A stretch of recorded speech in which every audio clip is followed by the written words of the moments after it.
Владината помош има цена. Парите што оваа година се делеа како субвенции на поединци и компании, наскоро ќе мора да ги враќаме сите, прогнозираат економисти. Ние годинава имавме криза, беше тешка финансиски, сите вика дека државата треба да помогне, нели, дека треба да има пари. И така натаму една работа забораваме дека тие пари кои што државата ги дава еден ден ќе мора да се вратат. Вака, така или онака. Значи дали ќе биде зголемени даноци, зголемено ДДВ, значи како да е, тие пари апсолутно ќе мора да се вратат, без разлика кој е на власт и како ќе биде.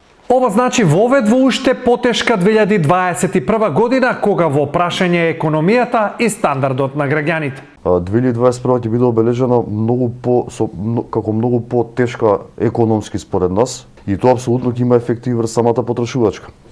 Годинава да луѓето ги дотрошуваа буџетите кои што ги имаат, живеа во некој, да кажам, во некој период фазла, ајде да го наречам, кај што они има одолжување на кредитите, значи остануваат дел од парите пак да трошат. На слично лошо економско сценарио пред неколку денови предупреди и председателот на Стопанската комора Бранко Азески, според кој крајот на владината помош ќе значи почеток на голема економска криза.